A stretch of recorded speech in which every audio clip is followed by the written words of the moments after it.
La comunicación política es el intento de un político, de un gobernante, de ir generando la agenda pública para que, en definitiva, los habitantes de nuestro país y de los países hablen de lo que él quiere. Eso nos lleva a tener varias preguntas. ¿Los medios somos funcionales y operamos para esto? ¿Estamos frente a una luna de miel más larga de lo habitual en cada nuevo gobierno?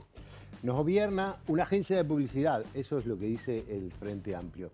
¿Será así o en realidad estamos frente a un gobierno que ha hecho de la comunicación una de sus herramientas positivas? Preguntas que nos hacemos esta noche en La Letra Chica para analizar la estrategia de comunicar.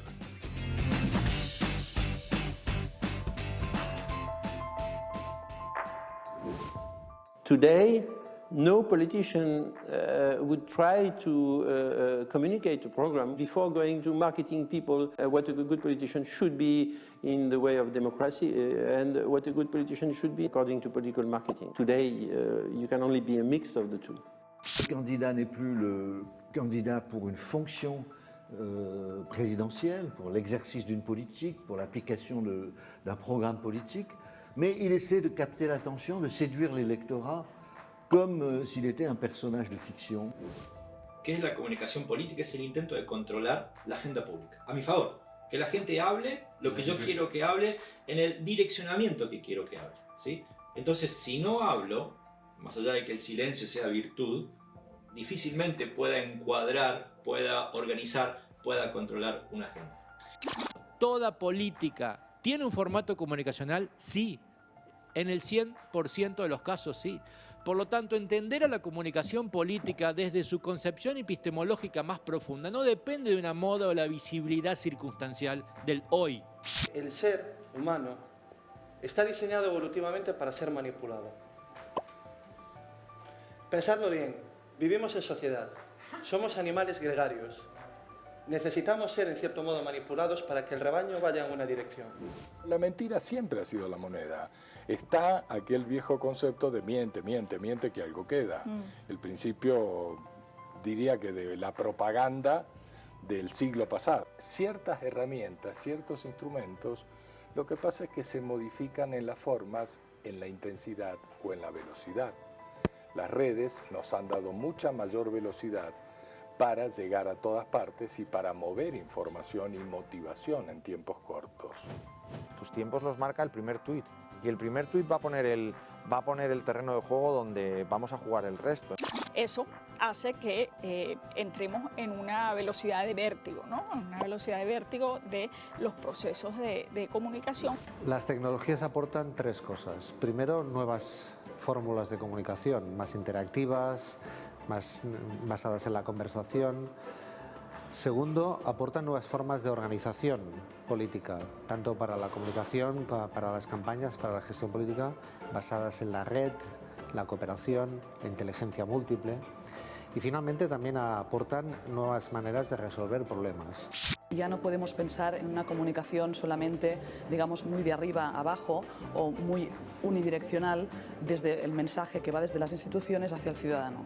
Ahora es el ciudadano el que reclama este protagonismo. El ciudadano, ¿verdad?, es más protagónico que nunca. Ese es el gran cambio. No se puede uno ya aislar, ¿no es cierto? Claro. Lo que antes era la camioneta con el altavoz, etcétera, los carteles, hoy entran en el bolsillo. Claro. Están literalmente en la mano de los ciudadanos, y entonces ese ciudadano tiene que ser un ciudadano crítico, un ciudadano más analítico que nunca, a riesgo de ser simplemente, ¿verdad?, una especie de engranaje, claro, ¿no? Un pedacito en la máquina. Al que terminamos manipulando, claro, con facilidad. Se ha producido lo que llamamos una desintermediación, es decir, han desaparecido capas de instituciones que eran necesarias para poner en contacto a los ciudadanos con los políticos y a los políticos con los ciudadanos. Y se sirve de algoritmos matemáticos y de inteligencia artificial para alcanzar una eficacia que viene ganando elecciones, manipulando conciencias en todo el mundo. La tecnología ni destruye al ser humano ni lo mejora, lo transforma. Pero nos cuesta asumir esa transformación porque, digamos, nos sosiega siempre el pensamiento binario. Por ahí va a explotar todo en algún momento Y explotar todo significa repensar lo político desde otra perspectiva.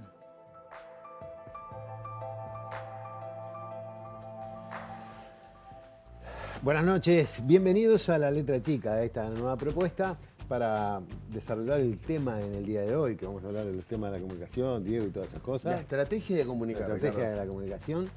Tendríamos que aprenderlo eso, ¿no? Sí, hoy vamos a prestar mucha atención nosotros.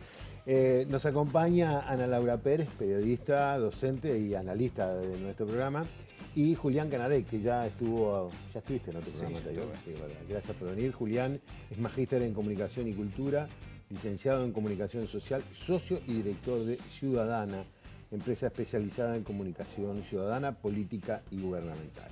En fin, un desarrollo que además ya te hemos conocido con varias campañas electorales en distintos lugares.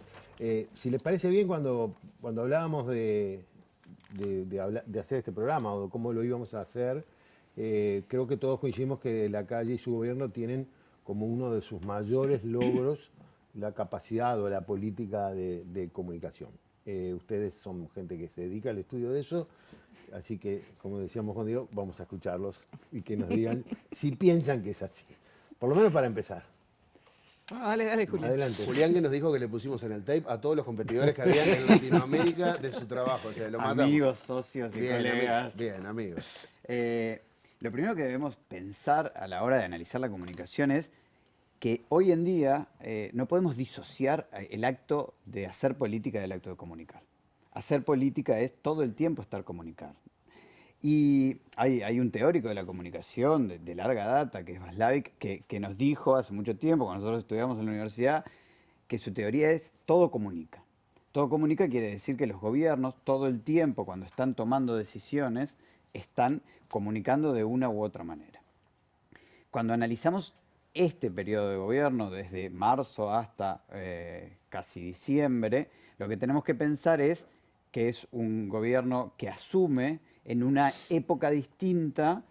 Tenemos un presidente que es el primer presidente de la historia del Uruguay que tiene una cuenta personal de Twitter, por ejemplo. Entonces, el cambio de paradigma en la comunicación mundial al Uruguay llegó quizás unos años tarde, porque los presidentes que hubo antes, durante la época de las redes sociales, Tabaré Vázquez y José Mujica, no tenían las habilidades digitales como para tener redes sociales a su nombre.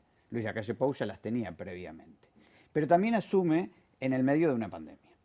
Y desde el punto de vista de la ciencia política, hay un fenómeno que se estudia que tiene que ver con las crisis o con los momentos en los cuales los gobiernos son puestos en estrés ante la opinión pública y se desarrolla en función de las guerras, que se llama el Rally Round the Flag. ¿Qué quiere decir? Que en los momentos de crisis la sociedad tiende a broquelarse alrededor del accionar de un presidente. O sea, respaldemos a esta persona que nos está guiando para que todo salga mejor. Hay un ejemplo muy claro que es Bush hijo.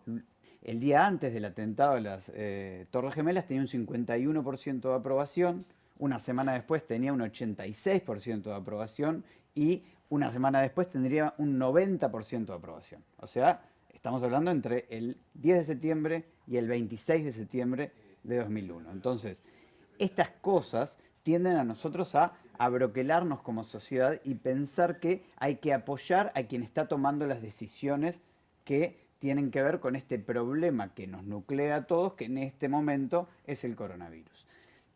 Pero aún más en ese caso, lo que tenemos que pensar es que la estrategia de comunicación de Uruguay hizo que se ratificara algo de lo que los uruguayos nos sentimos muy orgullosos, que es la ratificación del mito de excepcionalidad en el exterior.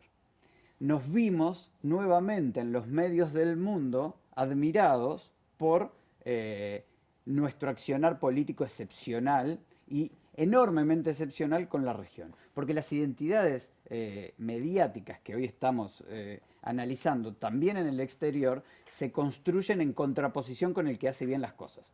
Y eso Uruguay lo tuvo y lo tiene como ejemplo distinto para contraponer con la identidad nacional. Pero eso no pasa con Lacalle, pasó con Mujica. Y comentábamos antes de entrar al aire que Vargas Llosa hizo 2 editoriales en El País de Madrid, uno cuando era presidente José Mujica y otro con Luis Lacalle Pou como presidente, y los dos se titulaban El ejemplo uruguayo. Uruguay como ejemplo, como mito, como excepcionalidad que está haciendo bien las cosas en una cuestión en la que el mundo está transmitiendo en vivo y en directo. Es nuevamente la comunicación en el centro, porque por primera vez en la historia de la humanidad tenemos una pandemia transmitida en vivo y en directo. Todos los días sabemos cuántos casos nuevos hay en el país y en el mundo. Y excepciones de lo bien que han hecho con la pandemia en el mundo hay pocas. Entonces, ¿somos una de ellas? Somos una de ellas hasta ahora, pero además somos una de ellas sin fuertes restricciones políticas. O sea, también el tratamiento de la pandemia tiene un fuerte enclave en la comunicación, porque piensen que lo más fuerte que ha hecho el gobierno en términos de la circulación, por ejemplo, son exhortaciones. Las exhortaciones son hechos comunicacionales por excelencia. Yo te exhorto a, vos podés acatar o no acatar. Y de hecho estamos en un momento bisagra en el que nos empezamos a preguntar si los exhortos son suficientes y la sociedad empieza a discutir si con la comunicación alcanza, que es el próximo debate que tendremos, más allá de si se comunica bien o se comunica mal desde el gobierno. Yo creo también que, digamos, la pandemia, en esto que decía Julián, de ciertas lógicas, la pandemia extremó algunas cosas que venían pasando, ¿no?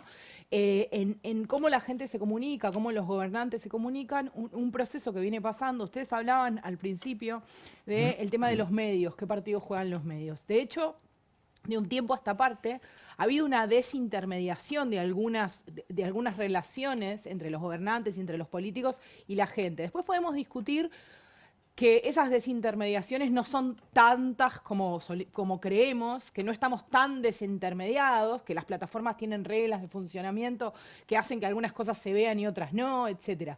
Pero hay una percepción, y la comunicación trabaja en el territorio de las percepciones muy fuertemente, de que ahora los ciudadanos y los gobernantes tienen una manera de comunicarse directa. También en eso, el gobierno actual, el hecho de que el presidente tenga sus redes sociales y que muchos de sus ministros, en particular, por eso digo tiene que ver con la pandemia, el ministro de Salud, normalmente en un gobierno que tiene un tránsito, llamémoslo normal, no es una de las figuras más destacadas. En este momento, porque vivimos una pandemia, el ministro de Salud es una de las figuras más destacadas y tiene una gestión de sus redes sociales con altísimos niveles de intensidad. Le ha contestado a ciudadanos comunes, tiene esa cosa como de a periodistas. Ir a periodistas sin duda, pero a ciudadanos comunes incluso, de decir voy a gestionar, informó de una multa a la Asociación Uruguaya de Fútbol a través de Twitter. O sea, periodistas, funcionarios y gente se enteraron todos al mismo tiempo de una decisión del Ministerio de Salud Pública. Eso genera la idea de una desintermediación. O sea, no es el medio el que me informa, sino el ministro nos informa a nosotros directamente. Entonces sí los medios participan y tienen un juego, digamos, también voy a sacar teorías viejas, como dice Julián, pero digamos que muy poca gente cree lo que se llama la teoría de la aguja hipodérmica, que tiene que ver con eso de, yo no creo tampoco, que los medios le decimos a la gente lo que tiene que pensar y cómo lo tiene que pensar y la convencemos y la manipulamos. Sí, hay una teoría que surge en la década de los 70 que se llama la agenda setting, que lo que habla es que cada medio, en función de su línea editorial o de su manera de ver el mundo, o de las ideas que atraviesan a los propios periodistas, que somos seres humanos y por ende tenemos subjetividades que no son propias, hacemos un recorte de la realidad, que antes era la tapa de un diario. También eso está un poco en pugna o en discusión, el peso de una tapa en el siglo XXI, ¿no? Yo jorobo con mis alumnos y les digo que la tapa de un diario es un meme, ¿no? Circula en redes desenganchada del contenido. Antes era una vidriera, ahora es un meme. Pero hay un orden ahí. Hoy, por ejemplo, todos los diarios tienen tapas que dedican enorme espacio a la muerte de un jugador de fútbol. Hay una decisión, ¿sí? Maradona ocupa un lugar en lo simbólico y tiene el tamaño que tienen las tapas de los diarios de todo el mundo. El Guardian, es maravillosa la tapa del Guardian, o sea, ese es un ejemplo paradigmático de agenda setting, es 3/4 partes de la tapa la ocupa la muerte de Maradona y la otra 1/4 parte la ocupa digamos, Inglaterra está viviendo la peor recesión de los últimos 300 años. O sea, entonces, vos pensás, ¿no? ¿Qué es más importante? ¿Qué debería ir más grande? Pero no está ni bien ni mal. Si es honesto, creo que es eso. Es cada medio tiene... Pero hay ahí una pérdida de la distribución. Ahí había, nos podía gustar o no, y con la riqueza de medios podíamos elegir, había como una distribución, digamos, de qué es importante y qué no, que se podían equivocar, que puede ser discutible como lo que decíamos, pero la había. Ahora lo que hay son recortes sueltos, diálogos, ciertas decisiones que se mueven distinto en redes, donde no hay una distribución. De nuevo, yo no sé si eso necesariamente está bien o está mal, pero no hay alguien distribuyendo el juego, intermediando de qué tenemos que hablar hoy o de qué no. Ahora, también hablamos algo antes de salir al aire que estuvo más que interesante y me gustaría plantearlo. Desde la izquierda se planteó que nos gobierna una agencia de publicidad, en un tono peyorativo, ¿no? En un tono negativo, como que era algo malo, que necesitábamos gobernantes, pero teníamos una agencia de publicidad. La frase es de Rosenkopf. Pero más allá de este debate, ¿dónde radica el éxito, dónde piensan ustedes que radica el éxito en la comunicación política del presidente y de este gobierno? Y están hablando de marcar la agenda. ¿Y quién marca la agenda hoy en nuestro país? ¿Son los medios? ¿Son los medios cuya línea editorial coincide con la línea del gobierno? ¿La oposición? ¿Asociaciones civiles? ¿Por dónde piensan que va? En principio creo que lo que debemos entender es el análisis de un éxito en la comunicación de un gobierno no puede surgir de élites pensantes que sienten que el gobierno comunica bien o comunica mal y que su aprobación está despegada de esa capacidad de comunicar. Si nosotros decimos que gobernar es inherente a comunicar es inherente a gobernar, lo que tenemos que pensar es que no podemos seguir mitificando que hay gobiernos que gobiernan bien y comunican mal y gobiernos que son perjudiciales para los intereses de la ciudadanía y comunican bien. Porque es todo lo mismo, básicamente. Hay algo que está en el medio, en la intersección. Nosotros no podemos reducir el análisis solo a eso. Porque si el gobierno tiene un 60% de aprobación, hay algo de lo que está sucediendo con la gestión que el 60% de la gente que no está fragmentada cuando le van a preguntar sobre la aprobación, porque la fragmentación de las audiencias es una cosa y la conformación de la agenda pública también, y otra es la aprobación de un gobierno. La aprobación de un gobierno está medida hace muchísimos años en función de cómo lo hacen las encuestadoras.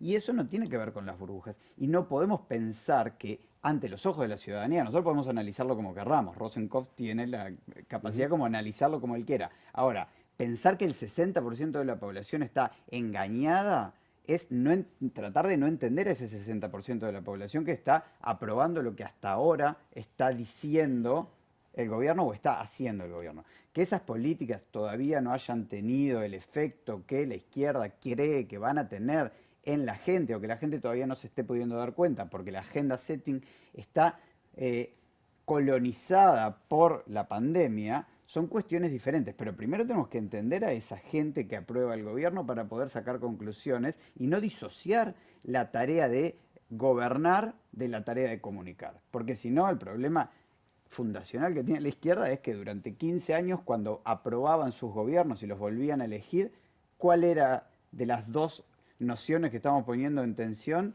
la que estaban aprobando? ¿La de gobernar y la de comunicar? Porque también hay un mito de que la izquierda comunica mal.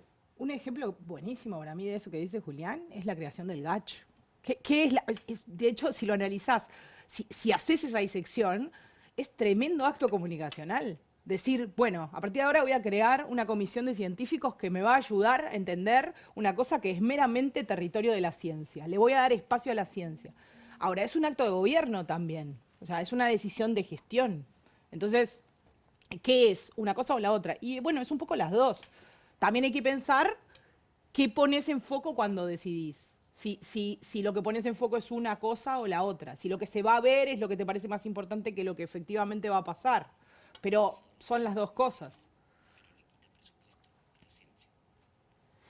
Bien, me quedé pensando en algo que tú habías dicho recién y era, el Frente Amplio ha dicho muchas veces, o como parte de la autocrítica, que gobernó bien pero que comunicó mal. Sí, la comunicación suele ser el culpable de todo lo malo Siempre. cuando es propio y el beneficiario de todo lo bueno que hace el otro cuando es ajeno. Es muy fácil decir que la comunicación es lo que hace bien el contrincante y lo que hacemos mal nosotros. Porque además lo que hace es descomprimir lo más importante, que es pensar en las políticas. Pero si el Frente Amplio hubiera comunicado mal durante 15 años, no ganaba. Además, con mayoría parlamentaria las 2 veces que revalidó el gobierno. Bien, pero vos hablaste recién de élites pensantes, ¿no? Que como que muchas veces las personas que se dedican exclusivamente a analizar pierden el punto de vista del trabajador, de la gente. Pero recién dieron un ejemplo que me gustaría frenar en eso. Porque una cosa es subestimar y la otra cosa es decir, bueno, creamos el GACH. En el mismo momento que se crea el GACH, nos enteramos que se le iba a haber recortes para la ciencia. Entonces, yo por un lado comunico que le voy a dar importancia y relevancia y voy a tener en cuenta la ciencia, pero por el otro lado también te estoy diciendo que le voy a sacar presupuesto y que van a poder dejar de hacer una cantidad de cosas referidas a la ciencia. Ahí las élites pensantes y el pueblo tienen algo para valorar, para ver, es una misma comunicación. ¿Por qué queda en la agenda lo positivo? ¿Es por la manera de comunicarlo? No. Bueno, perdón. No, yo creo que hay un tema de frecuencia, ¿no? Hay alcance y frecuencia. Hay un tema de frecuencia. ¿Cuántas veces vos ves al GACH, forma parte de tu agenda? La repetición de cosas es un fenómeno en la comunicación. Yo repito, pensá en los niños, incluso yo repito muchas veces algo, tiene un nivel de presencia más alto. Yo creo que eso no es menor. ¿Por qué? Yo igual creo, en eso soy muy... A mí me parece que en el Eso sí es una estrategia publicitaria. Sí, yo igual no vivo la publicidad como o sea, decirle a alguien que es una agencia de publicidad como un insulto, yo vengo de la comunicación, o sea, a mí me hace como sobre ruido. todo cuando funciona. ¿No? Pero creo, además vos no podés comunicar lo que no existe. Igual, yo lo que iba es, a mí me hace un poco de ruido a veces esa cuestión que tiene que ver con creer que nos manipula alguien, que crea un mensaje, porque, y enganchado con eso que vos decías de las élites pensantes, ¿no? Tiene a veces esa cosa como de, yo me doy cuenta que esto es manipulador, entonces le aviso al resto que esto es manipulador. Entonces, lo que hay atrás de eso es una visión del mundo un poquito mesiánica. A mí me hace ruido, porque entonces yo creo que yo tengo la capacidad de darme cuenta de la manipulación y todos ustedes no. Y los demás son bobos y no pueden. Yo creo que si hay una manipulación, y la hay, no creo que no la haya, la hay, los mensajes se manipulan, cuando la manipulación es burda, se ve. Pero a veces, como decía Julián, vos necesitas procesos. La gente necesita tiempo para ver, decantar determinados fenómenos, para que efectivamente llevar adelante una política perjudicial se empiece a notar que es perjudicial. A veces lo que hace falta es eso. Y además, el GACH hoy está incidiendo sobre la vida diaria de las personas. El recorte en la ciencia es enormemente perjudicial para el sistema académico, el sistema médico, el sistema educativo del Uruguay, pero no tiene todavía una consecuencia directa sobre el accionar. De hecho, no tenemos aprobada la ley de presupuesto. Entonces, el presupuesto, en lo fáctico, el presupuesto que está funcionando es el anterior. Entonces, para que empiecen a verse las consecuencias del recorte en la ciencia, vamos a necesitar tiempo. Y eso a la gente no le está moldeando el día a día como que el GACH diga, mañana tenemos que hacer una cuarentena obligatoria. Y estamos escuchando a quien desde la ciencia nos dice, tenemos o no tenemos que hacer una cuarentena obligatoria, porque además se cruzan expectativas muy grandes que tienen que ver con la vida diaria, como casi nunca en la historia, que es que alguien nos diga, vamos a decidir que no podés salir de tu casa, o vamos a cerrar todos los espectáculos públicos nuevamente, o todos los bares. O, bueno, eso tiene que ver, o la educación presencial o no presencial. Ese es un debate que se dio y en el que el GACH le estaba diciendo al gobierno, muchísimo antes que el gobierno lo decidiera, tenés que abrir las escuelas. Esas cuestiones tienen mucho más que ver hoy con la vida diaria de las personas que están seguramente más lejos de la discusión diaria en las redes sociales sobre cómo comunica el gobierno, pero que tienen que ver con su vida y con lo que va a hacer mañana. ¿Mando mañana a los niños a la escuela o no? Si les parece, nos vamos a ir hasta Buenos Aires. Nombraste cuarentena obligatoria y vamos derecho a la ciudad de Buenos Aires. Vamos a sumar a esta charla, si les parece, a Federico Irazábal, sociólogo, consultor en comunicación política. Federico, buenas noches. Buenas noches, Diego. Buenas noches a todos los que están ahí en el piso. Federico, para arrancar y para plantear el tema, estábamos acostumbrados que las campañas políticas, las campañas y los liderazgos políticos se construyen en torno a vínculos emocionales de las personas con los candidatos, por lo menos en Uruguay. ¿Cambió ese vínculo emocional o sigue siendo la clave del éxito en la comunicación política? Bueno, el componente emocional es un componente clave. El tema es, me parece hoy el principal desafío es dónde plasmarlo, ¿no? Porque en los modelos anteriores de campaña, me refiero ya a hace bastante tiempo atrás en la historia, el componente emocional tenía mucho de contacto mano a mano, ¿no? Las personas iban a ver a los candidatos y se enteraban de las cuestiones vinculadas a la campaña en forma casi que presencial. Y hoy, bueno, no tengo ni qué decir que todo el espacio que está construido en torno a las redes y a lo que tiene que ver con la comunicación digital y en redes sociales nos obliga o nos pone un medio allí entre el elector y el candidato que hace que ese vínculo emocional no sea palpable, no sea, digamos, tangible, sino que necesita, en este caso, de algunos elementos más importantes o a desarrollarse para fortalecer ese vínculo, para fortalecer esa relación entre el elector y el candidato. Tal vez haya que pensar en si las redes sociales son efectivamente tan eficaces para lograr que los electores voten en función de las preferencias que ven en campaña en redes sociales y que no sea, como se discute en muchos casos, simplemente un mecanismo, bueno, de información y no tanto de acción. Nosotros estábamos hablando recién de todos estos temas de comunicación y aparece todo el tema de las redes, aparece el tema de los grandes medios. Y bueno, para los tres, los grandes medios de comunicación han perdido incidencia. O sea, en algún momento, en otras épocas, el diario que llegaba a casa era el que nos decía lo que pasaba, incluso lo que había pasado el día anterior, y nos parecía una novedad saber el resultado del partido de la noche anterior. Y eso, de alguna manera,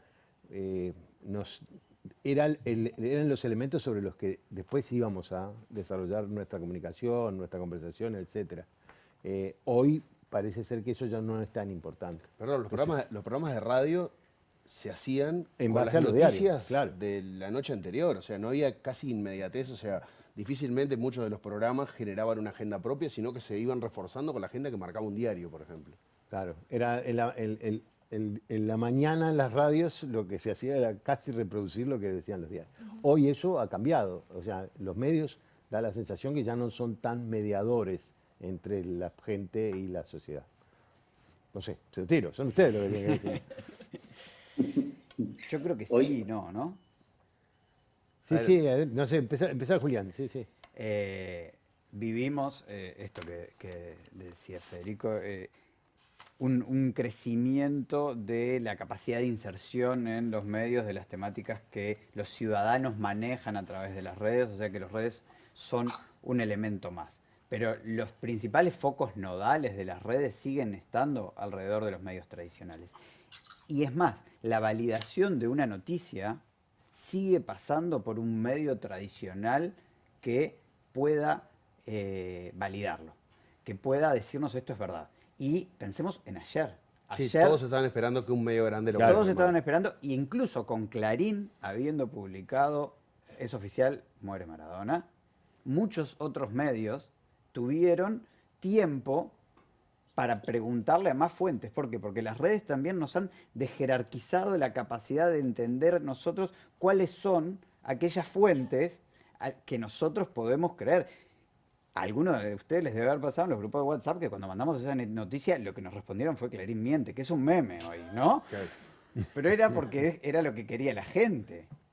Pero seguimos teniendo una jerarquización que tiene que ir hacia los medios tradicionales porque las audiencias están nucleadas alrededor. Lo que pueden hacer las redes es poner temas sobre la mesa que a veces no estaban y generar tensión en esta agenda setting que antes tenía menos interlocutores para poder generarla, ¿no? ¿Qué llega a los titulares? Y muchas veces hoy llega a los titulares que en Perú unos jóvenes se organizaron para hacer caer a un presidente que entendían como ilegítimo y se organizaron por TikTok. Eso llega a los grandes medios y termina con una gran manifestación en las redes y en la calle. Federico. Y coincido con lo que dice Julián, ¿no? Pero un poco lo que decía el profe al inicio. Antes los medios te contaban qué había pasado y hoy te están contando qué está pasando en el momento. No tenemos esa posibilidad. Yo recuerdo cuentos de mi abuelo, ¿no? De haber ido al cine a ver los goles de Maracaná. O sea, haber visto los goles de Maracaná 20 días después en el cine, ¿no? Entonces, en esto tenemos la posibilidad hoy sí de emitir, tenemos esa idea de que la red es un espacio democrático que nos permite la posibilidad a cada uno de nosotros, mediante un teléfono, de ser emisores de información. Sí, pero esa capacidad no siempre está coronada con el éxito, no siempre todo lo que emitimos trasciende y pasa a ser noticia.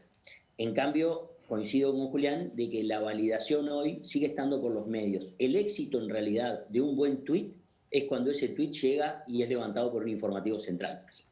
Cuando en el informativo comentan lo que alguien tuiteó, bueno, quiere decir que ese tuit tuvo un éxito tremendo. Porque si no, queda dentro del espacio de las redes. Y a veces, obviamente, tendemos a sobredimensionarlo. Creemos muchas veces que lo que se dice y lo que se habla en las redes, sobre todo en el universo Twitter, es lo que la opinión pública está pensando, son las tendencias que se hablan en la calle. Y bueno, muchas veces sucede que quedamos encerrados en un microclima, en un mundo ahí de burbuja, que nos tiene convencidos de que lo que está pasando allí es lo importante y es lo central. Ahora, Federico, Julián y Ana, algo que ha pasado en estos últimos tiempos es que hay noticias que a los que somos un poco más grandes nos parecen como muy graves, que quizás hace 10 años, 15 años, era una noticia de la cual íbamos a estar hablando 20 días sobre esta noticia, que si era una noticia que implicaba a algún funcionario de Estado, podía provocar su renuncia, su despido, un juicio político. Y hoy duran un día esas noticias. Duran horas hasta que sale otra que la tapa. Eso usado como una estrategia política en un gobierno. ¿Se puede aplicar? O sea, ¿es válido? ¿Se usa el hecho de tapar algo grave con otra noticia y con otra y con otra y con otra y con otra? Porque tenemos la posibilidad de tirar 1000 noticias en un día. Había algunas cifras que manejaban con respecto a la cantidad que se publicaron. El diario El País publicaba que desde que el gobierno asumió el mando, el pasado 1 de marzo, hasta el 29 de octubre, los medios de comunicación uruguayos publicaron 49.799 notas en las que apareció mencionado por lo menos un ministro. Estamos hablando de 9 notas por hora, de todo tipo y color, y acá se analiza qué ministro apareció más y qué ministro apareció menos, pero es una buena herramienta para un gobierno el tener la posibilidad de tapar una noticia negativa con 9 positivas automáticamente arriba de la mesa. Yo no sé qué dicen ellos. Yo creo que se hizo siempre eso. De repente más lento, pero creo que eso sí. O sea, no sé si tapar. Lo que creo es que como si tuvieras una linterna, ¿no? O sea, vos lo que haces es movés la linterna y ponés luz ahí. El resto existe. Si alguien quiere mirar la parte que está en sombra, puede. Y de hecho hay gente que lo hace. O apuntar otra linterna. Pero creo que en la vorágine también eso produce cansancio y agotamiento y la gente se aleja también de eso. Ese stream de 49.000 notas, no creo que mucha gente las haya leído todo. No llegué a las 49.000, no llegamos. Pero además hay una tensión que es el gobierno, la oposición, el sistema político hiperestimula de estímulos, valga la redundancia, comunicacionales y políticos a los ciudadanos. Pero además compite con un montón de estímulos comunicacionales que tienen que ver con otras cosas. Y nosotros tendemos a creer, porque tenemos nuestras propias burbujas de información y nuestros propios sesgos cognitivos, que lo que sucede en la comunicación política es lo más importante que hay dentro de lo que se está discutiendo. Y el porcentaje de las notas que son relevantes de la comunicación en las redes sociales y cómo esto se inserta en la vida de los ciudadanos, la política es muy poquita. Entonces, un gobierno no solo compite con la oposición y compite con el periodismo por atraer la atención, sino que además compite con Netflix, con Twitch, con los videojuegos, con el fútbol. Y además todo el tiempo los medios están, y esto lo hablábamos la vez pasada, por lo menos que yo vine, que es el modelo de negocio de los medios tiene que ver con hiperestimular de cuestiones que lleven a mi sitio, noticias que lleven a mi sitio más tráfico para poder vender mi espacio de publicidad. Entonces, se va desfigurando también la conformación de agenda y vamos teniendo noticias que compiten, que es un integrante del gabinete enormemente cuestionado por la ciudadanía, no digo ahora, sino hace 5 años o ahora, y al mismo tiempo una noticia que tiene que ver con gatitos, en el mismo timeline. Y ahí está compitiendo, y esa es la mayor expresión de cuál de las dos cosas va a generar más atención en la gente. ¿La que el sistema político quiere o la que la ciudadanía realmente está dispuesta a mirar? Federico. Y es que además está como decía el tango, ¿no? En un mismo lodo y todos manoseados. Es lo mismo, va en el mismo feed el gatito de la noticia con el anuncio del ministro, con unas chicas bailando una coreografía de TikTok. Hay menos control hoy por parte del gobierno de cómo se puede tapar la noticia. Yo tengo un poco de memoria y recuerdo sobre finales de los 90 que hubo un equipo acá que ganó muchos campeonatos uruguayos seguidos durante 5 años y ganaba muchos clásicos también de manera seguida, y en general se esperaba, bueno, que cuando Peñarol ganaba el domingo, el lunes subía a la UTE, ¿no? Porque estaba todo el mundo hablando y pendiente de que Peñarol había ganado y que si se cortaba el quinqueño y si no se cortaba el quinqueño, y se subía la factura de energía eléctrica y la vida seguía. Yo, ahora mencionaron al inicio, estoy en este momento en Buenos Aires, y ayer, de las primeras cosas que hice después que me enteré de la noticia del fallecimiento de Maradona fue ver la cotización del dólar en el mercado paralelo. Pero fue un reflejo, ¿no? Fue decir, bueno, cómo esto pueda de alguna manera tapar algún fenómeno que se escape por un costado y ver, bueno, decir, si esta noticia de la muerte de Maradona no está afectando de alguna manera temas que son trascendentes para la política. Todo el tema de la gestión de la pandemia acá en Argentina se ha visto muy cuestionado por el permiso y la habilitación del gobierno argentino de realizar un velorio en Casa Rosada. Y eso tiene impactos políticos y va a tapar otras noticias, porque mientras se está hablando de eso, y como decía Ana Laura, ¿no? La atención de la gente está puesta en lo que esa linterna está iluminando, el resto del mundo sigue corriendo y sigue girando, y no tenemos la luz puesta sobre eso. Entonces hoy hay, me parece, que menos control de los gobiernos y del, llamémosle, del poder sobre lo que los medios pueden decir. Hay noticias que se escapan. Siempre hubo noticias que se filtran, está bien, pero hay hoy capaz que posibilidades alternativas que están exentas de un mayor control de parte de lo que llamaríamos el poder. Federico Irazábal, desde Buenos Aires, muchísimas gracias por el contacto.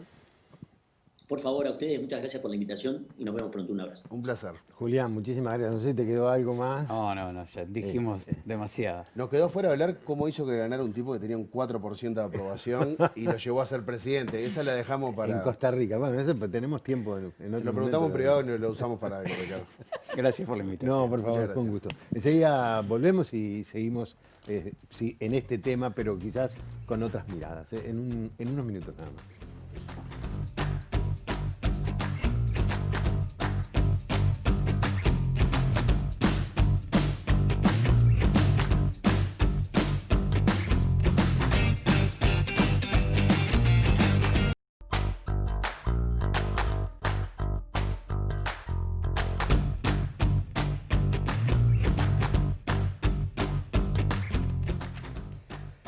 Seguimos en La Letra Chica, pero ahora incorporamos a nuestra mesa a Samuel Blixen, periodista de larga trayectoria de Brecha, etcétera. Longevo.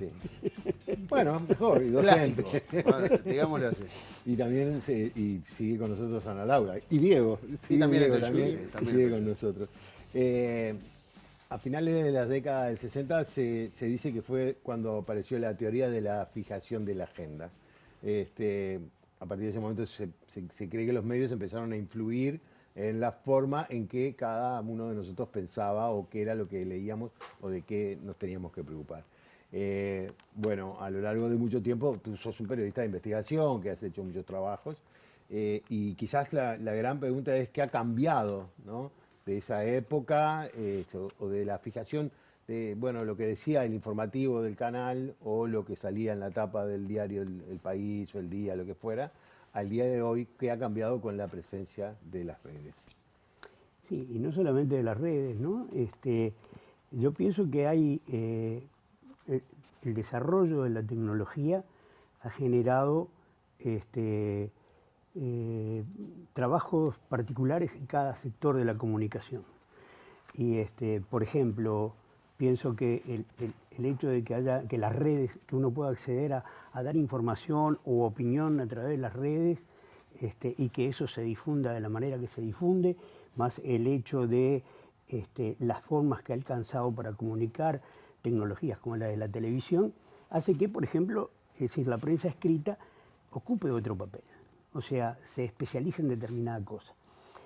Y eso, a mi juicio, implica que, por un lado, puede haber un torrente mayor de novedades, no digo solamente información, de novedades, es decir, que puede apabullar a la gente, y en ese sentido habría que visualizar más detenidamente qué cosa de ese torrente que estamos recibiendo todos los días por la televisión, por las radios, por las redes, realmente tienen que ver con una estrategia de poner en el foco determinado tema, ¿no? Es decir, hacer la agenda.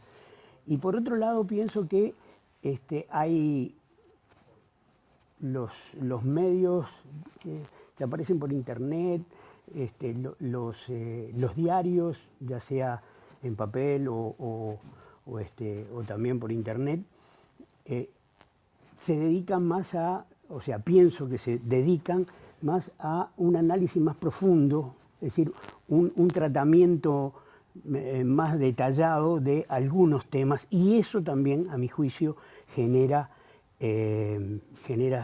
agenda. ¿Por qué? Porque esos medios, lo que podríamos llamar tradicionales, escapan un poco al torrente, a ese vértigo de información que creo que el televidente o el escucha no tiene capacidad de administrar, ¿verdad?, en su importancia y en su interés. Entonces, a mí me parece que la agenda, el papel de la agenda está un poco relativizado. Yo creo que sí hay mucha manipulación. Yo no dije que no quiera. Y bueno, es decir, habría que ver en qué medida existen estrategias.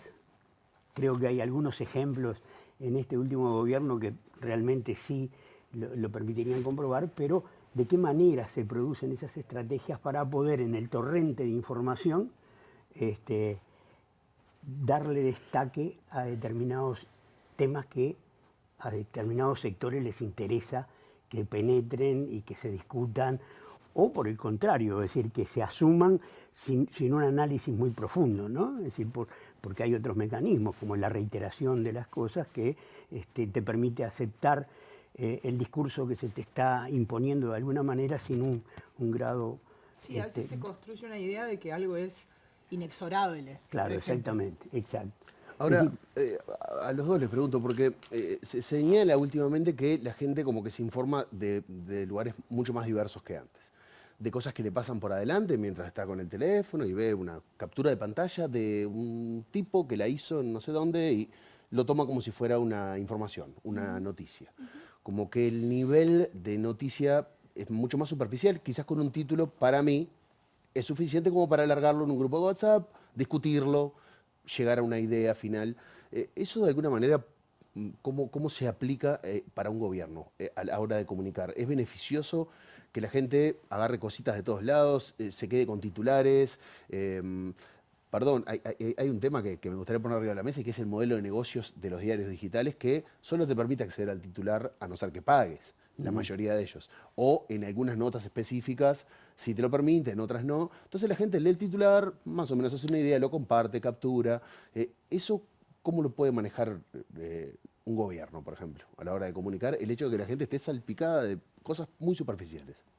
A veces yo creo que lo que tampoco existe, porque a veces tenemos la idea de que una noticia es una cosa como una burbuja, ¿no? Una cosa como limpia y perfecta, ¿no? Y a veces una noticia es el contexto donde ese episodio se produce y el contexto es parte sustancial de esa noticia. Entonces a veces creo que también todo eso que vos describís, para mí el principal problema es la descontextualización de algunas cosas. Tú para entender si algo es grave o no es grave, si algo es importante o no es importante, si un número es grande o no es grande, ¿no? Si 500 es mucho o es poco, necesitas el contexto. Entonces, a veces todo ese proceso también se descontextualiza o se genera eso que decía Samuel, ¿no? Esa idea de que algo es inexorable, de que no, vos no estás haciendo que ocurra, sino que no hay otra manera. Esto va a pasar. Va a pasar. Y muchas veces, que era lo que se explicaban hace unos momentos, la intención puede ser precisamente el torrente de información. O sea, el objetivo no es que el espectador o el público se centre en determinado tema, sino que de repente el objetivo es que no se centre en determinado tema. Y la forma de hacerlo es dispararte una cantidad de noticias, sobre todo en forma de clip, ¿no? Es decir, donde tú tenés imágenes, tenés sonido, tenés cosas que cambian, algo muy dinámico, pero que te impide razonar, o sea, sentarte y decir, a ver, ¿qué significa esto? ¿Cuál es el valor de esta noticia? ¿No? Por eso es que yo decía, en la prensa escrita existe esa posibilidad. ¿Por qué? Porque cuando uno lee, se toma tiempo para entender las palabras. Y incluso cuando uno lee, da marcha atrás. O sea, este concepto no lo entendí, lo vuelvo a leer. En cambio, en la televisión, fundamentalmente, es imposible ejercer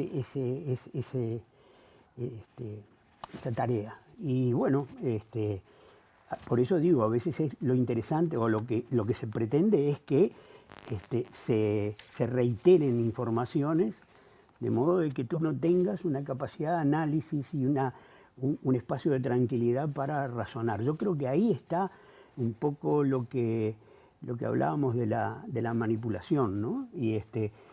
Y me parece que últimamente, o por ejemplo otras formas de operar sobre la información, como es el tema de la pandemia, ¿no? Es decir, a mí me afecta los números de la pandemia, pero llega un momento que no tengo una idea exacta de qué significan esos números.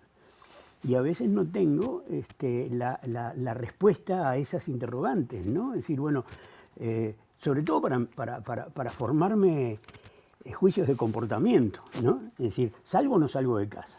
Es decir, sea más claro, díganme qué claro, tengo que hacer. Exacto. Y además porque varía el asunto, ¿no? Pero bueno, la pandemia yo creo que ha sido, todo el tema de la pandemia yo creo que ha sido un elemento muy importante para la orientación, es decir, a nivel de público, de los temas, ¿no? Y cómo la pandemia de alguna manera ha puesto en segundo plano otras cosas que son evidentes. Tú decías lo de la ciencia y los recursos para la ciencia. Y sí, yo no sé si en algún momento la gente podrá recordar, pero resulta que en el momento que estábamos aplaudiendo a los científicos, no nos daban, y ahora, por ejemplo, no tenemos nuevos científicos formados, no tenemos las cátedras necesarias para poder desarrollar el conocimiento científico, etcétera, ¿no? ¿Cuándo lo vamos a hacer eso? Ese es el problema. Por eso que yo creo que, más allá del papel de la comunicación, lo que juega es el papel del contra. ¿Se entiende? Sí, se entiende. La oposición que no está operando, a mi juicio. Claro, yo lo quiero enganchar con lo que ha pasado en estos días o lo que se ha sabido del director de la OPP, de Isaac Alfi, ¿no? Que fue testigo en un juicio contra el Estado uruguayo. Claro. Un juicio que el Estado uruguayo lo ganó y que seguramente el valor de su participación hubiese cambiado realmente mucho si el Estado uruguayo lo hubiera perdido. Claro. Con una curiosidad, que fue un juicio que estuvo en la campaña electoral, porque durante la campaña electoral se habló mucho de que Uruguay iba a tener que pagar una fortuna por ese juicio que finalmente después se ganó.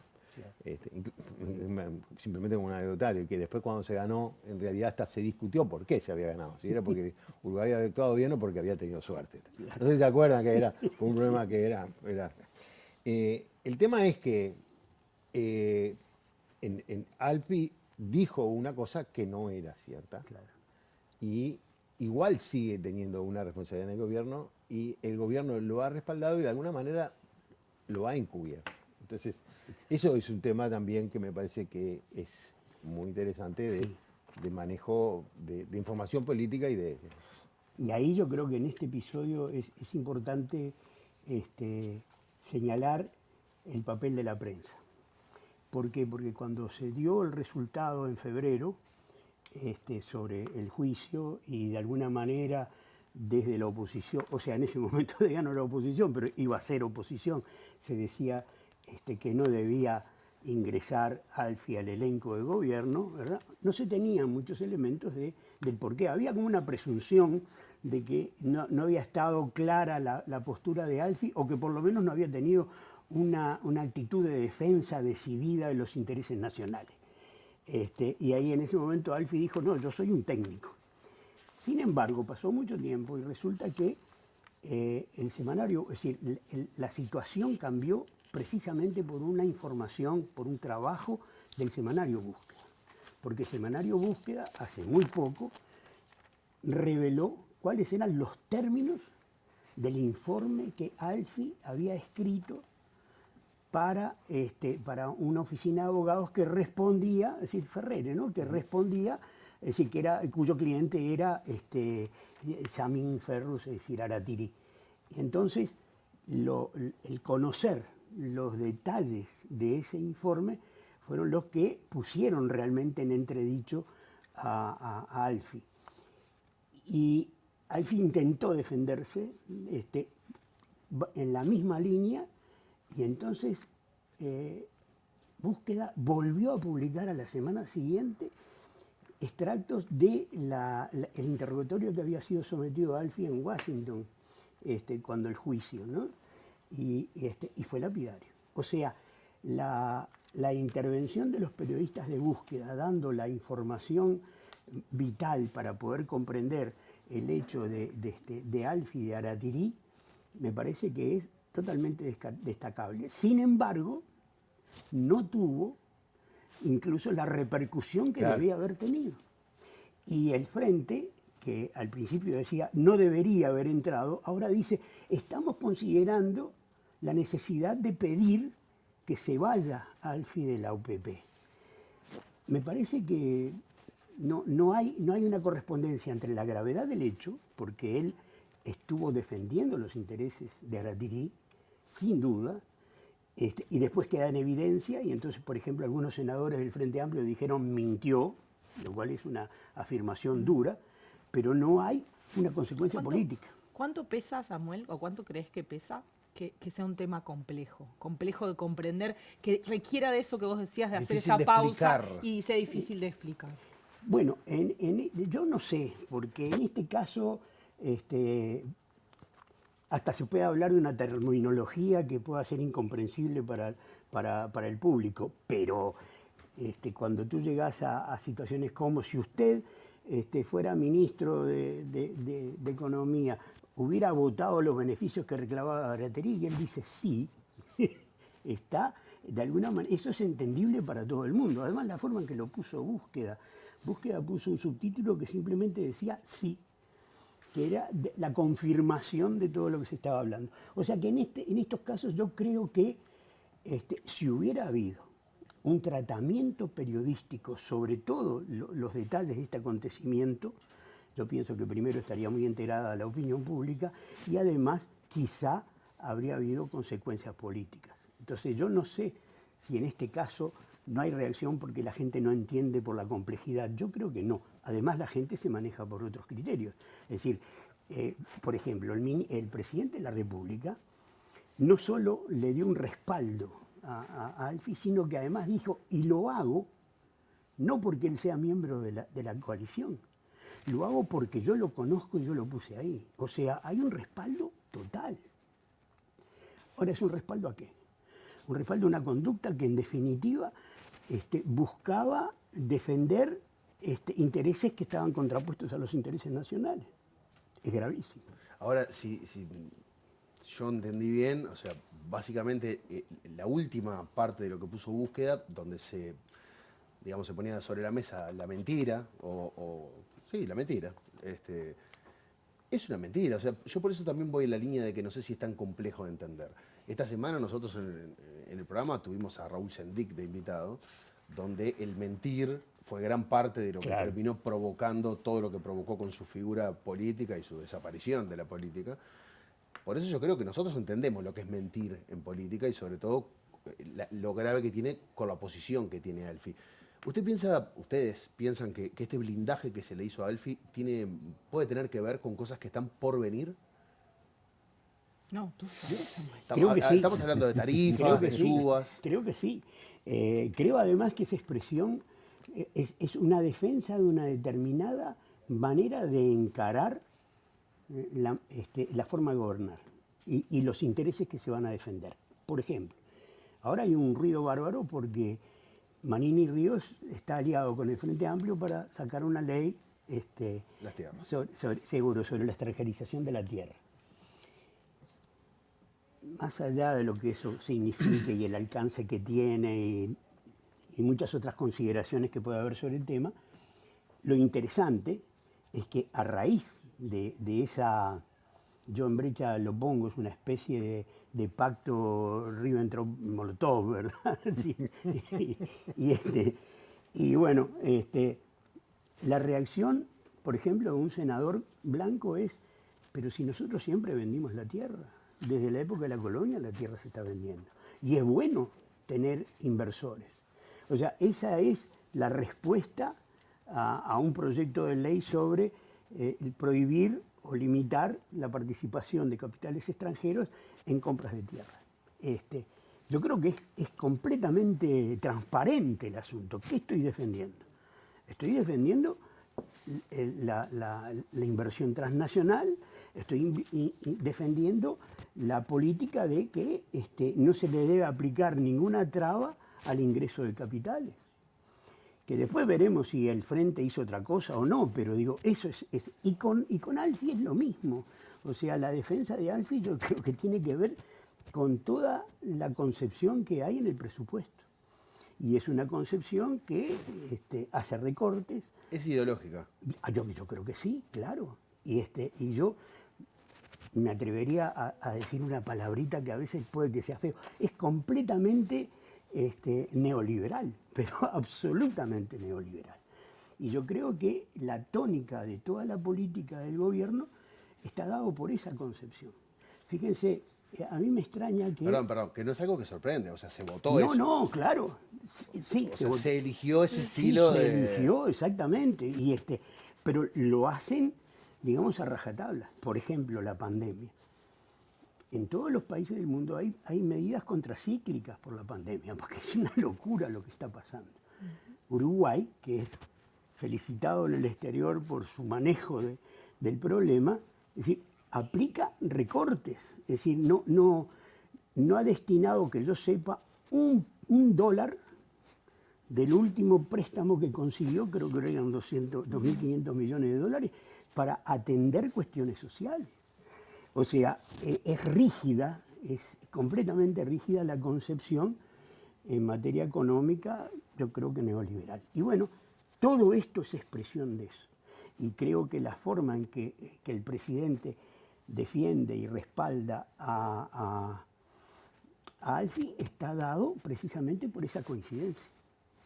Muy bien. Tenemos que hacer una pausa. Tenemos que hacer una pausa. Samuel, ha sido un placer, ¿eh? Y tenemos para mí ha sido un placer. Samuel. Muchísimas gracias. Gracias a usted. Y bueno, después lo hablaremos, ¿no? Muy interesante la idea que dejaron arriba de la mesa de cómo todavía los medios en los que uno lee, aunque sean digitales, ¿no? Porque en realidad pues es lo mismo, te permiten reflexionar y ayudar de repente a la construcción de una mirada más crítica, ¿no? Y por último quiero decir... Estás deseándole la muerte a la televisión. Se escuchó clarito, Ricardo. Se escuchó. No, y más allá de eso, digo, los diarios tienen que cobrar. para que vos los leas. Sí, Porque señor, si yo no, también no estoy de acuerdo. Si no, no subsisten. Pero si no sí pueden estoy de venderse- acuerdo que en el medio de que somos conscientes de que tienen que cobrar por ser leídos. Siempre cobraron, y que siempre no- leíste los títulos. Claro. Los leías colgados en el kiosco, pero tampoco leías la nota si no pagabas Está el bien, diario. Diego. yo estoy de acuerdo con eso, pero uno está acostumbrado a que Internet es gratis. Claro, Entonces nos claro, tienen que educar. Pero Netflix no. No tienen que educar de. No, Netflix. Y los periodistas, que estamos bajando permanentemente notas de colegas, algunos periodistas como yo, por ejemplo, nos indignamos cuando bajamos una nota del diario El País, la tengo ahí para leerla y para sacar información, la voy a abrir y me dice que no. Quedás con. Ya venimos. Es terrible. En Muchas gracias, minutos Gaby. seguimos con más de La Letra Chica. Perfecto. Gracias. Espera un poquito.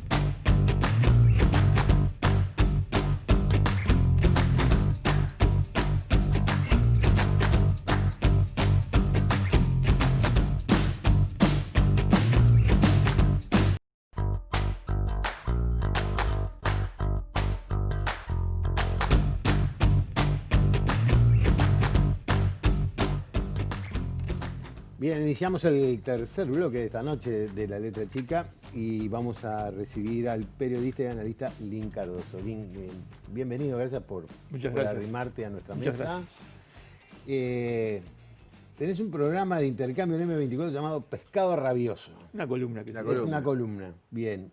Y en la cual has hablado de todos estos temas, de campañas electorales, de las tareas publicitarias, de todo esto que se está manejando como que es una agencia de publicidad, que tiene muy buena capacidad de comunicación. En verdad hablo de la soledad también, ¿También? hablo de la comida, en fin. Bueno, pero de estos temas has hablado. De estos temas, sí. De estos temas has hablado. Mucho mejor si hablamos de comida en este loco, pero vamos a hablar de Podríamos, comunicación claro. política.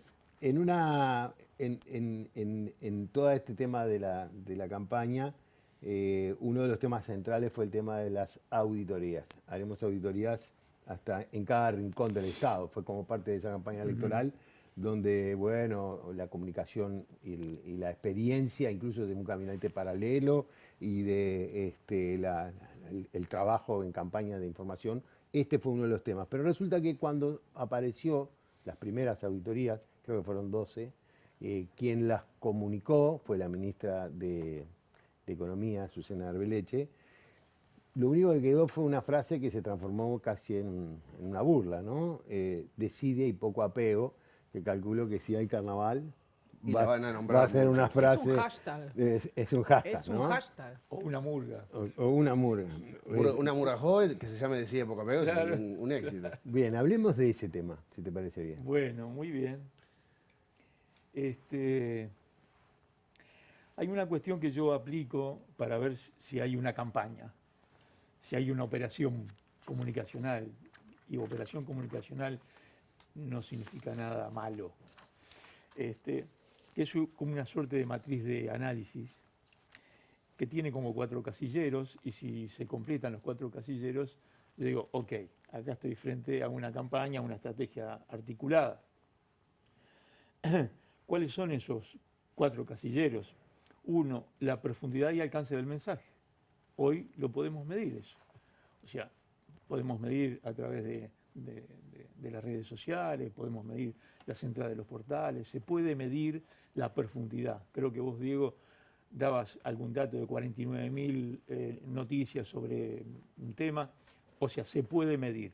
Se puede medir el alcance que tiene, a cuántas personas. Entonces, primer casillero, yo puedo medir la profundidad y el alcance de los mensajes. Segundo casillero, la dirección. ¿Para dónde va eso? Tercer casillero, la secuencia o periodicidad de esos mensajes. Lleno el casillero. Acá hay una secuencia, hay una periodicidad. Y el cuarto son los actores de la comunicación, los que difunden eso. Si yo veo que hay un conjunto de actores muy concentrados, que están alineados, listo. Tengo los 4 casilleros llenos y estoy frente a una estrategia de comunicación. Como ya se ha dicho, la estrategia de comunicación del gobierno ha sido exitosa, es exitosa. En oposición diría que se ha encontrado con un contrincante, con un Frente Amplio desorientado. Y el gobierno, desde el 1 de marzo en adelante, ha golpeado comunicacionalmente, lo que los analistas de la comunicación decimos es primero hay una decisión política y luego eso se traduce en comunicación. No es al revés, que la comunicación manda a la política. Entonces, desde el 1 de marzo hay una dirección política que se traduce en expresiones comunicacionales. Dicho esto, después lo otro que hay que analizar es cómo funciona el ecosistema informativo.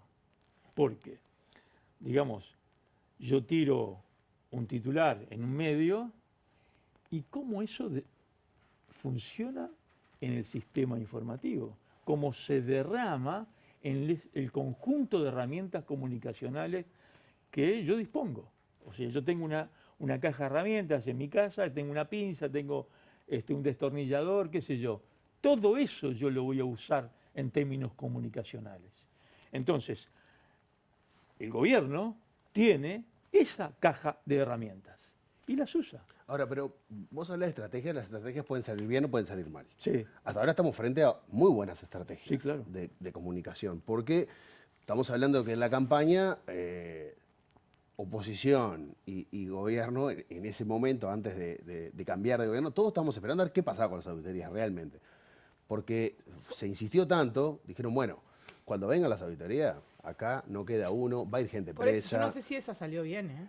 Pero acá no yo te lo voy a refutar, porque a la gente no le molestó que cuando se supo el resultado de las auditorías, no pasó nada. Todos nos dimos cuenta que, bueno, no había nada grave, hablamos de café vencido, hablamos de cosas menores. Pero el tema es la secuencia. Pero nadie se enojó con que nos defraudaron de alguna manera, porque todos esperamos que hubiera sangre, que hubiera gente presa, que hubiera revolución de alguna manera, que cayeran figuras grandes, y no pasó nada. No, pero esa es la secuencia. Y que tiene un riesgo esa secuencia.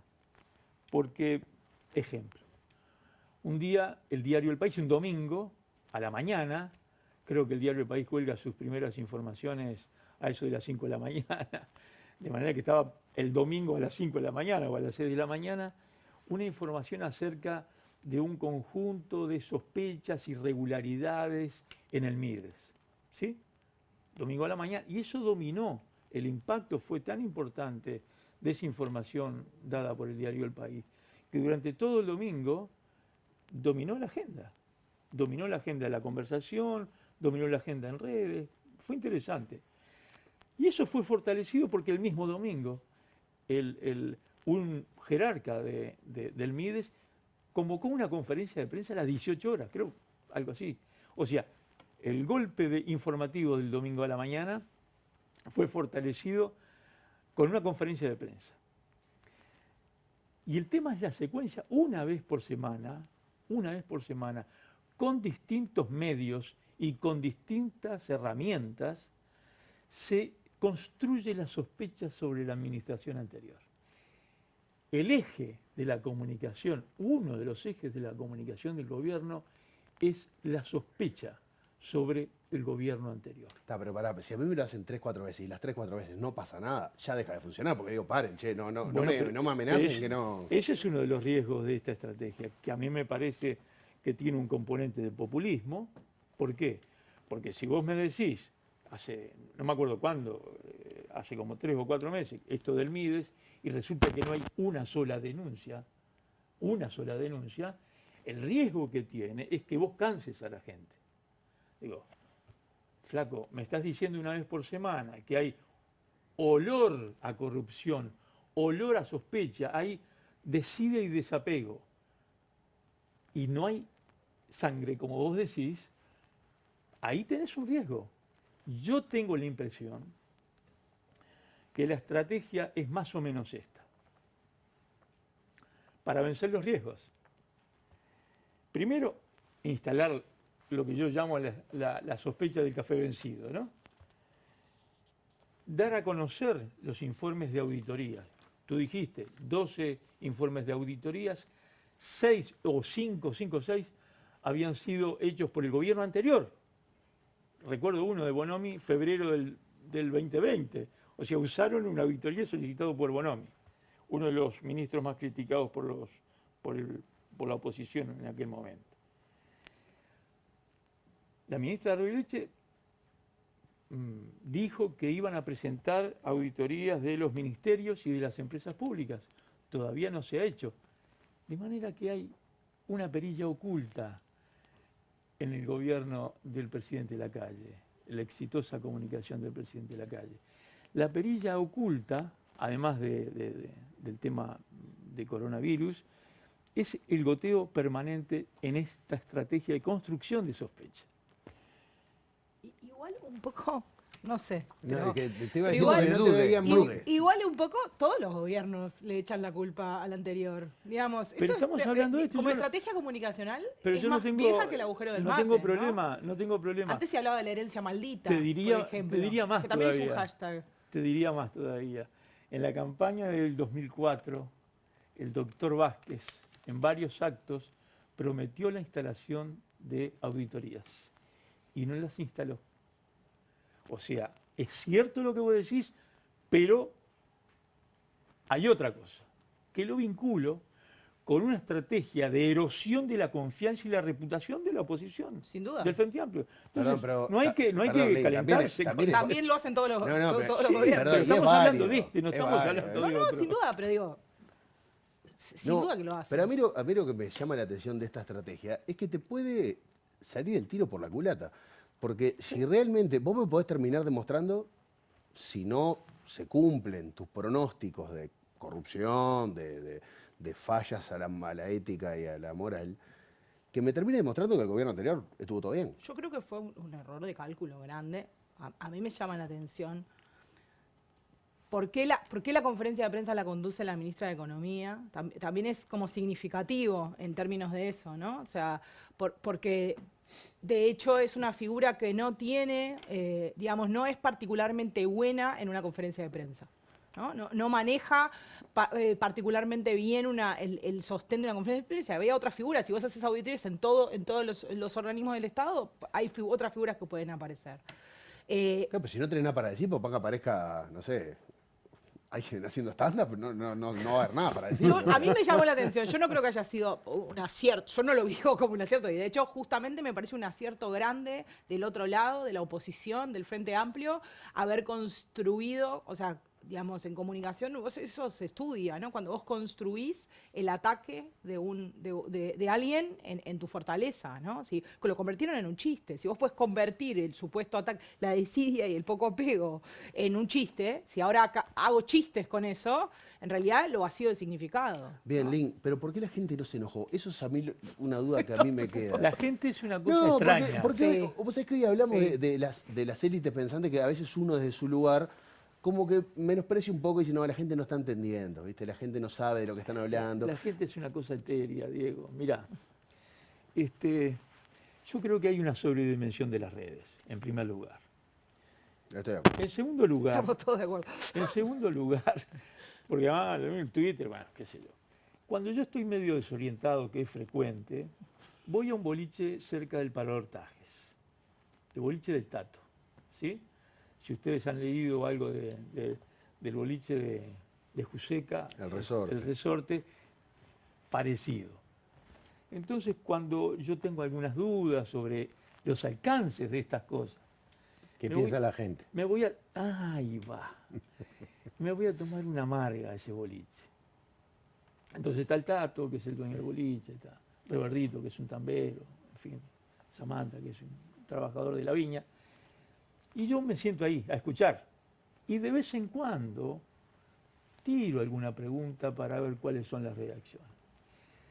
¿Cuál es la gente? Porque ellos no tienen Twitter. Tienen Facebook, algunos. Sí. No tienen Instagram. Leen El País. El Tato tiene el diario El País ahí arriba para sus parroquianos. Tienen la televisión. Son tipos de arriba de 45 años. Me los imaginaba más grandes. No, arriba. Sí, Reverdito debe tener 50. Pero te dije arriba de 40. Entonces, yo escucho a una parte de la gente. Y yo tengo la sospecha que es la mayoría de la gente. ¿Por qué? Porque vos sabrás mejor, creo que hay 600.000 cuentas en Twitter. Aproximadamente. Más o menos.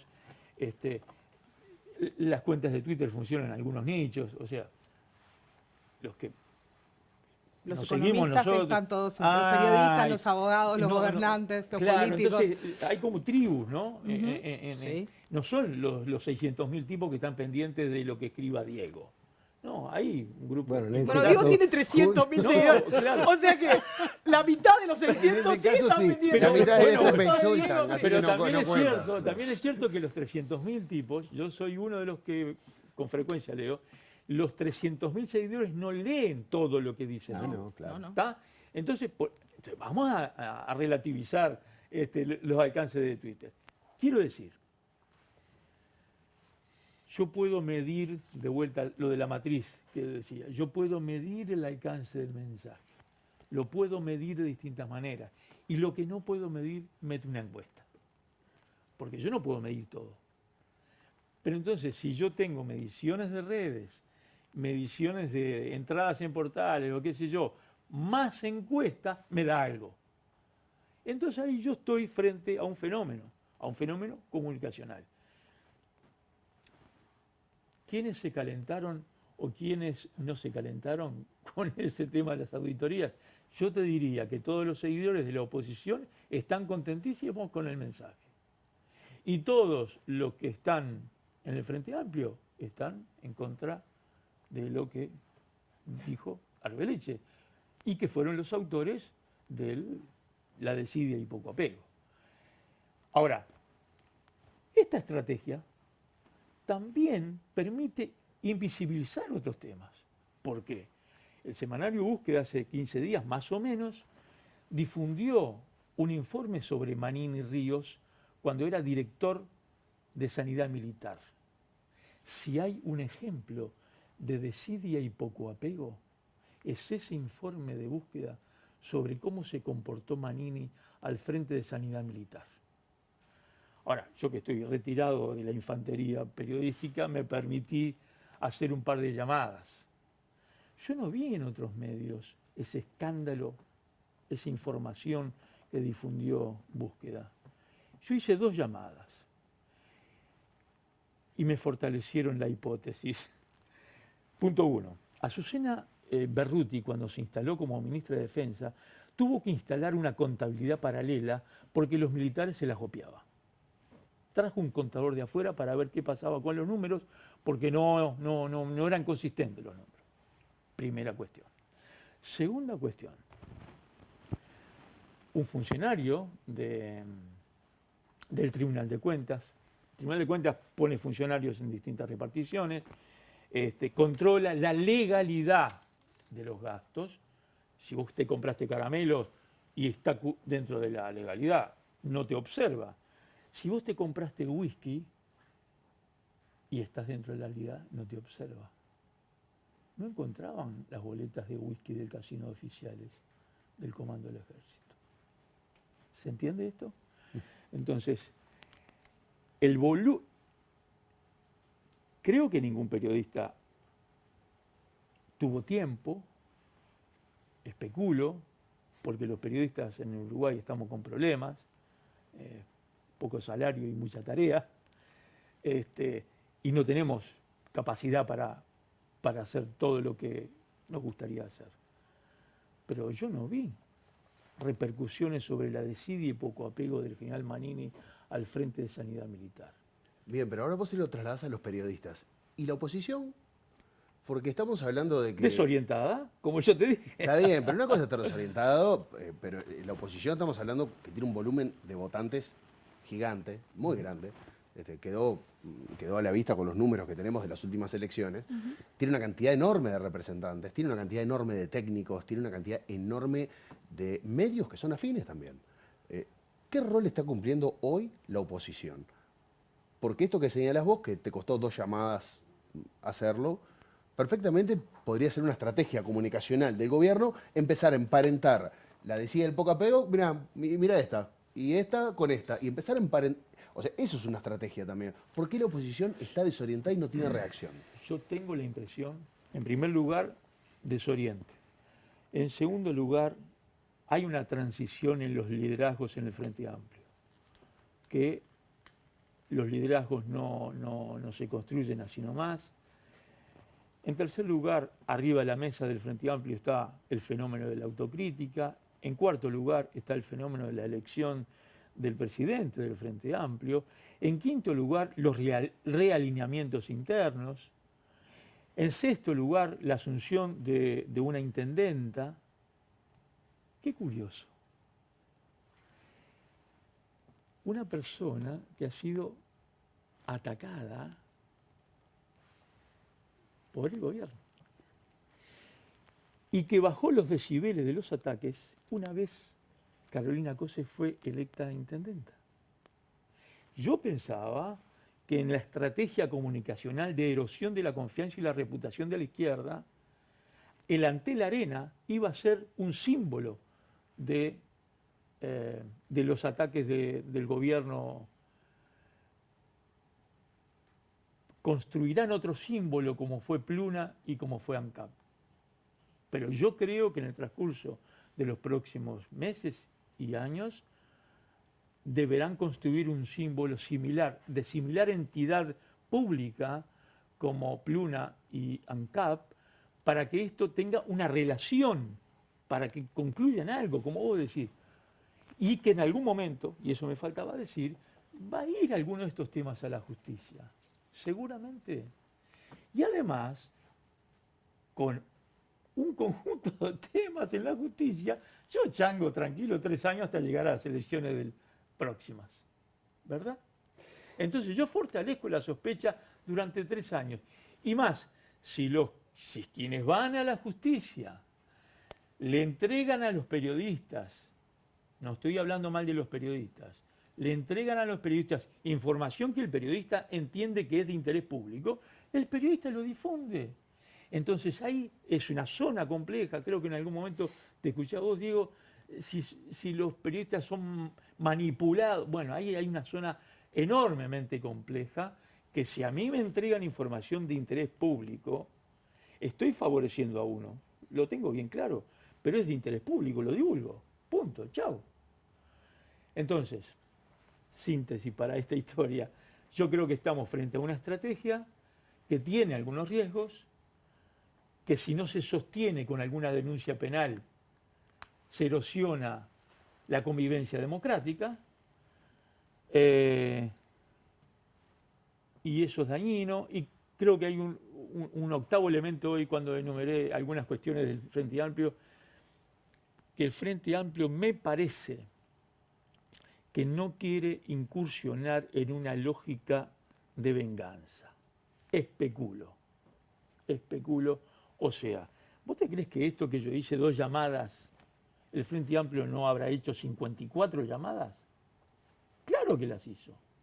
Estoy seguro de eso. ¿Por qué no las divulga?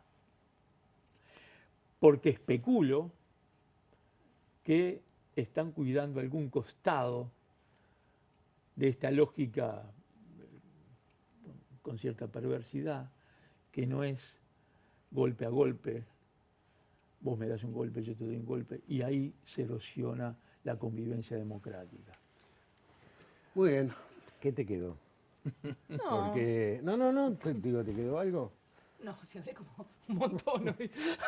No, porque a mí lo que me quedé pensando también de lo que decía recién Lynn, para terminar, no es que quiera terminar yo, también me da la sensación de que suponiendo que tu desarrollo, que existe esa estrategia, una estrategia comunicacional, la gotita, la sospecha, etcétera, etcétera, me parece que la diferencia que existe, la diferencia que hay con respecto al Frente Amplio es que el gobierno tiene bien claro quién es el que manda.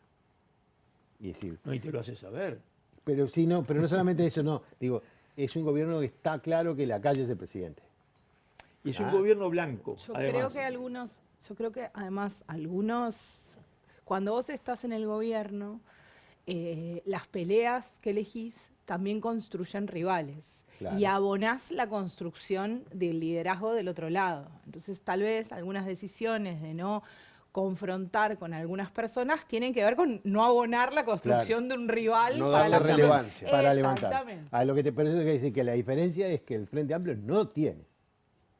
Aparte de que tiene sus fracturas internas, sus fracturas no, pero sus diferencias y todo un proceso de cambio, no tiene una figura claramente que diga, bueno, este es el que sale, este es el que dice... Contra este me tengo que pelear. Contra este me tengo que pelear. Sí, ¿no? pero además, Carolina Cose, por ejemplo, es la intendenta de Montevideo y el gobierno necesita autorizaciones de la intendencia de Montevideo para un conjunto de cosas.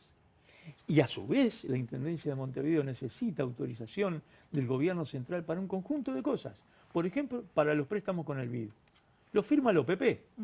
Entonces, quiero decir, el tema de la convivencia democrática no es un tema menor No, a claro. analizar. Bueno, está bueno que lo tengan claro los dos, Sí, gobierno sí. y oposición, eso que lo tengan. Yo creo que sí. Confieso que creo que sí, más allá de los chisporroteos. Los otros días contaba Antelo, el empresario argentino una anécdota entre Lacalle y el presidente de Lacalle y el intendente de Canelones, que Orsi, que le dijo, lo escuchó Antelo. Lacalle le dijo a Orsi, yo me tengo que ir, cuídamelo. Y Antelo lo destacaba como un hecho de convivencia democrática, de manera que